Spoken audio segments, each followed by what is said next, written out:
السلام علیکم ورحمۃ اللہ وبرکاتہ۔ الحمد للہ رب العالمین والصلاة والسلام علی سید المرسلین وعلی آلہ وصحبہ اجمعین، اما بعد فاعوذ باللہ من الشیطان الرجیم، بسم اللہ الرحمن الرحیم۔ وأحل الله البيع وحرم الربا، وقال تعالى ولا تؤتوا السفهاء أموالكم الذي جعل الله لكم قياما وارزقوهم فيها رب اشرح لي صدري ويسر لي أمري واحلل عقدة من لساني يفقهوا قولي سبحانك لا علم لنا إلا ما علمتنا إنك أنت العليم الحكيم۔ محترم سامعین و سامعات، الفاروق آرگنائزیشن کی جانب سے یہ تیسرا آن لائن خصوصی تربیتی کورس اور اس تربیتی کورس کا یہ 7واں درس، اس درس کا عنوان ہے شیئر مارکیٹ اور اسلامی تجارت کے اصول و ضوابط۔ عزیزان گرامی قدر، اسلام ایک مکمل ضابطۂ حیات اور نظام زندگی کا نام ہے۔ اسلام صرف عقیدے، ایمانیات اور عبادات کا نام نہیں، بلکہ اسلام عقیدے سے لے کر کے ایمانیات تک،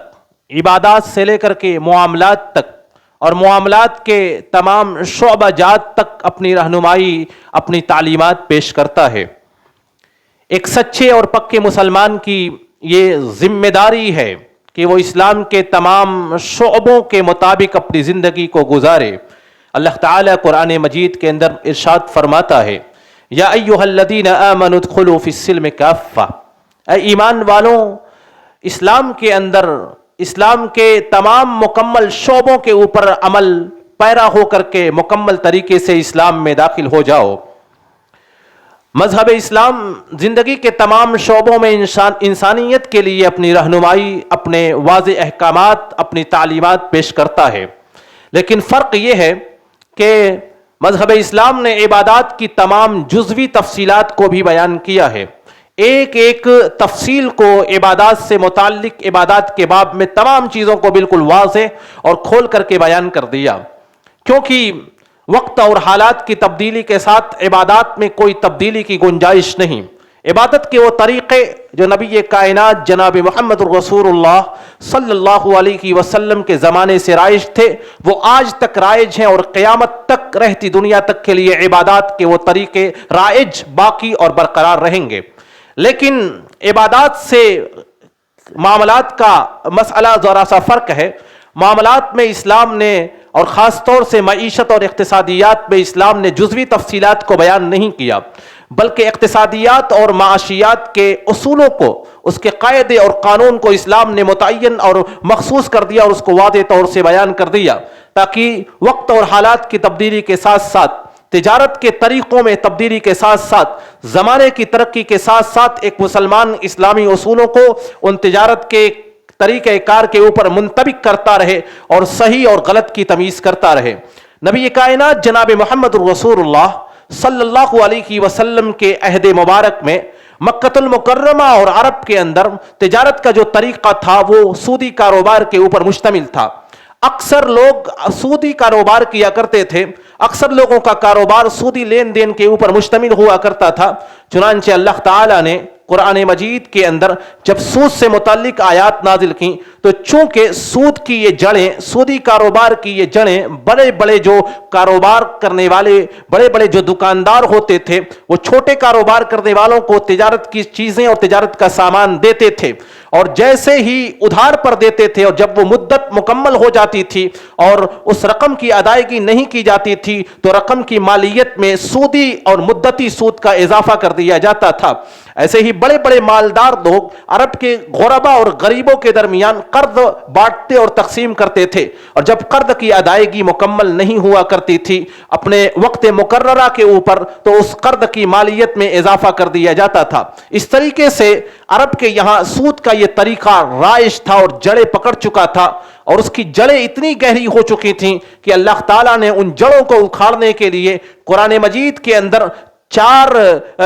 بتدریج 4 مقامات کے اوپر 4 مرتبہ بالترتیب آیات نازل کی۔ سب سے پہلے اللہ تعالیٰ نے مکۃ المکرمہ ہی کے اندر، مکہ کی دھرتی اور سرزمین کے اوپر اہل عرب کے ان سودی کاروبار کرنے والوں کے اوپر کاری ضرب لگائی، اور قرآن مجید کے اندر ارشاد فرمایا اور یہ بتلا دیا کہ سود کبھی بڑھتا نہیں ہے، بلکہ جو زکوٰۃ تم ادا کرتے ہو اس زکوٰۃ سے تمہارے تجارت اور کاروبار میں مانوی طور سے برکت اور اضافہ ہوا کرتا ہے۔ چنانچہ اللہ تعالیٰ ارشاد فرماتا ہے وما آتيتم من ربا ليربو في أموال الناس فلا يربو عند الله وما آتيتم من زكاة تريدون وجه الله فأولئك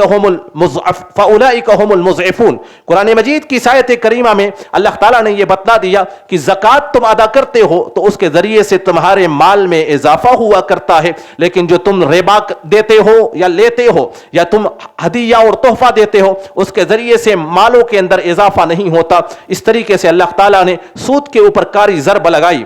دوسری بار جب اللہ تعالیٰ نے سود سے متعلق آیات نازل کی تو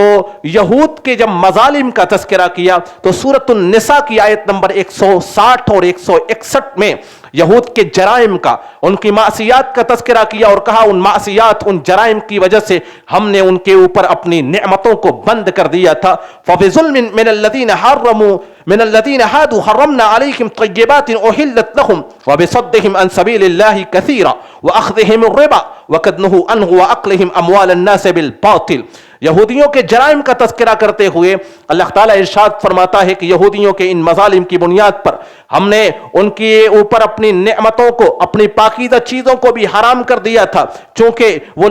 لوگوں کو اللہ کے راستے سے روکتے تھے۔ اللہ کے راستے میں، دین اسلام میں داخل ہونے اور دین اسلام پر عمل کرنے کے درمیان وہ روڑا اور رکاوٹ بنا کرتے تھے، اور اسی طریقے سے وَأَكْلِهِمْ الرِّبَا، وہ لوگوں کے ذریعے سے سودی کاروبار کر کے اس ربا کو کھاتے تھے۔ وَأَكْلِهِمْ أَمْوَالَ النَّاسِ بِالْبَاطِلِ، اور لوگوں کے اموال کو باطل طریقے سے، ناجائز طریقے سے کھاتے تھے۔ ان جرائم کی بنیاد پر ہم نے ان کے اوپر اپنی نعمتوں کو، اپنی حلال اور پاکیزہ چیزوں کو بھی تنگ کر دیا تھا اور حرام کر دیا تھا۔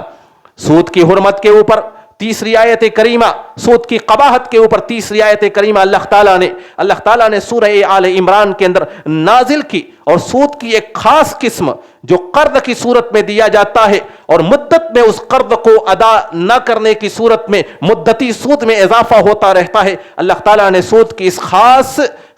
قسم کی حرمت نازل کی اور آیت کریمہ ارشاد فرمائی یا ایھا الذین آمنوا لا تأکلوا الربا اضعافا مضاعفا واتقوا اللہ لعلکم تفلحون۔ اے ایمان والوں، تم لوگ بڑھا چڑھا کر کے جو قرض کے اوپر سود ملتا ہے اور بڑھتا رہتا ہے، ایسے سود کو نہ کھاؤ، واتقوا اللہ، اور اللہ سے ڈرتے رہو، لعلکم تفلحون، تاکہ دنیا اور آخرت میں تم کامیابی سے ہمکنار ہو سکو۔ چوتھی آیت کریمہ میں اللہ تعالیٰ نے سود کی تمام قسموں کو حرام قرار دے دیا اور کہہ دیا کہ یہ سود حرام ہے۔ جو آدمی ایسے سودوں کو کھاتا ہے وہ آخرت میں میدان محشر میں خبط الحواس ہو کر کے، دیوانہ اور مجنون ہو کر کے اٹھایا جائے گا۔ اللہ تعالیٰ قرآن مجید کے اندر ارشاد فرماتا ہے الذین یأکلون الربا لا یقومون الا کما یقوم الذی یتخبطہ الشیطان من المس ذلک بانہم قالوا انما البیع مثل الربا واحل اللہ البیع وحرم الربا۔ اللہ تعالیٰ فرماتا ہے جو لوگ ربا کو کھاتے ہیں، جو لوگ سودی کاروبار کرتے ہیں اور اس کے ذریعے سے اپنا پیٹ پالتے ہیں، میدان قیامت میں جب وہ کھڑے ہوں گے تو اس طریقے سے کھڑے ہوں گے گویا کہ شیطان نے انہیں خبط الحواس بنا دیا ہے۔ وہ خبتی اور دیوانہ ہو کر کے کھڑے ہوں گے، وہ خبتی اور دیوانہ ہو کر کے اپنی قبروں سے اٹھیں گے۔ ذالک بانہم قالوا، اس لیے کہ وہ اس بات کے قائل تھے کہ انما البیع مثل الربا، کہ جس طریقے سے اللہ تعالیٰ نے بیع کو حلال قرار دیا ہے، ربا بھی اسی طریقے سے ہے۔ بیع اور ربا میں کوئی فرق نہیں ہے، وہ اس بات کے قائل تھے کہ بیع اور ربا میں کوئی فرق نہیں ہے۔ جس طریقے سے ربا دے کر کے، سودی قرض دے کر کے ہم لوگ منافع حاصل کرتے ہیں، اسی طریقے سے بیع میں سرمایہ کاری کر کے لوگ فائدہ حاصل کرتے ہیں۔ ان کے نزدیک بیع اور ربا میں کوئی فرق نہیں تھا۔ اللہ تعالیٰ نے کہا فرق ہے، وَأَحَلَّ اللَّهُ الْبَيْعَ وَحَرَّمَ الرِّبَا، اسی لیے اللہ تعالیٰ نے بیع کو حلال قرار دے دیا اور ربا کو حرام قرار دے دیا۔ قرآن مجید کی ان آیت کریمہ کے نزول کے بعد جب 4 آیات کے ذریعے سے بتدریج سود کی حرمت نازل ہوتی ہے، نبی کائنات جناب محمد رسول اللہ صلی اللہ علیہ وسلم نے حجۃ الوداع کے موقع پر تقریباً 1.25 لاکھ صحابہ کرام کے مجمع سے خطاب کیا، اور خطاب کر کے آپ نے ارشاد فرمایا، اٹھائیے صحیح مسلم جلد اول کی حدیث، اور حدیث کے راوی حضرت جابر ابن عبداللہ رضی اللہ تعالی عنہ ہیں۔ جابر ابن عبداللہ فرماتے ہیں رسول کائنات جناب محمد رسول اللہ صلی اللہ علیہ وسلم نے حجۃ الوداع کی مناسبت سے جو آپ نے خطبہ دیا، اسی خطبے میں آپ نے طویل یہ خطبہ ہے، اسی خطبے میں آپ نے ارشاد فرمایا، الا کل شیء من امر الجاہلیت تحت قدمی موضوع، جاہلیت کی تمام چیزیں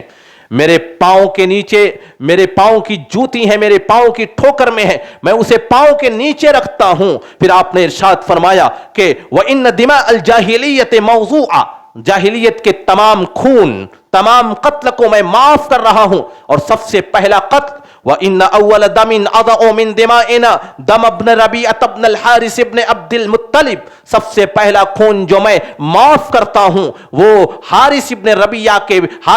ابن الحارث کے بیٹے، ربیعہ بن حارث بن عبد المطلب کے بیٹے کا پہلا خون میں معاف کرتا ہوں۔ اس طریقے سے آپ نے زمانے جاہلیت کے اس پہلے خون کو جو معاف کیا، وہ اپنے خاندان کے خون کو، اپنے خاندان کے قتل کو آپ نے معاف قرار دے دیا۔ پھر اس کے بعد آپ نے ارشاد فرمایا وَإِنَّ أَوَّلَ رِبًا أَضَعُ رِبَانَ رِبَ الْعَبَّاسِ، سب سے پہلا ربا، سب سے پہلا سود، جو سودی کاروبار چل رہا تھا جس کو میں معاف کرتا ہوں، وہ حضرت عباس ابن عبد المطلب کے ربا اور سودی کاروبار کو معاف کرتا ہوں۔ سارے سودی کاروبار، ساری سودی رقم جو حضرت عباس رضی اللہ تعالی عنہ کے لیے واجب الوصول تھی، میں اس سب کو معاف کرتا ہوں۔ صرف عباس کو،